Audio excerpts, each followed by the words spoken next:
लोकमान्य टिळक हे छत्रपती शिवाजी महाराजांना आपले आदर्श मानत असत। लोकमान्य टिळक यांच्या जीवनातील प्रत्येक क्षण प्रेरणादायी होते। ते केवळ एक राजकीय नेते नव्हते तर एक शिक्षक, विचारवंत, लेखक तसेच समाजसुधारक सुद्धा होते। लोकांमध्ये ऐक्याची व राष्ट्रत्वाची भावना निर्माण व्हावी म्हणून टिळकांनी सार्वजनिक गणेश उत्सव व शिवजयंती या दोन उत्सव सुरू केले। त्यांनी केसरी व मराठा या वृत्तपत्राद्वारे इंग्रजांवर टीका करणे सुरू केले। त्यांनी इंग्रज सरकारविरुद्ध बंड पुकारला, ज्यामुळे इंग्रजांनी त्यांना 6 वर्षासाठी कारावासाची शिक्षा सुनावली। मंडालेच्या तुरुंगात 6 वर्षाची शिक्षा भोगत असताना टिळकांनी गीता हा ग्रंथ लिहिला। हृदयी रक्त दे साक्ष, हृदयी रक्त दे साक्ष, स्वातंत्र्य हाच माझा पक्ष, स्वातंत्र्य हाच माझा पक्ष, त्यागेन कधीही प्राण, त्यागेन कधीही प्राण, मिळवेन माझ्या मातेस मोक्ष, मिळवेन माझा मातेस मोक्ष।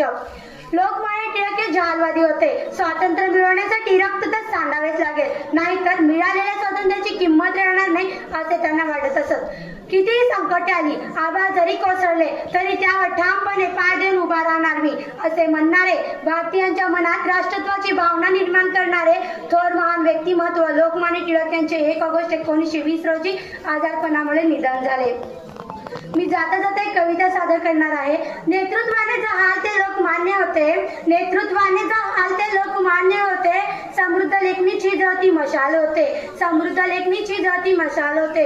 परकीय बंदिवास शापित देश होता, परकीय बंदिवास शापित देश होता, पण आग केसरीचा एक एक लेख होता, पण आग केसरीचा एक एक लेख होता। त्या सिंहगर्जनाने जागा समाज झाला, त्या सिंहगर्जनाने जागा समाज झाला, उद्याच भारतात स्वातंत्र्याचा सूर्य आला, उद्याच भारतात स्वातंत्र्याचा सूर्य आला।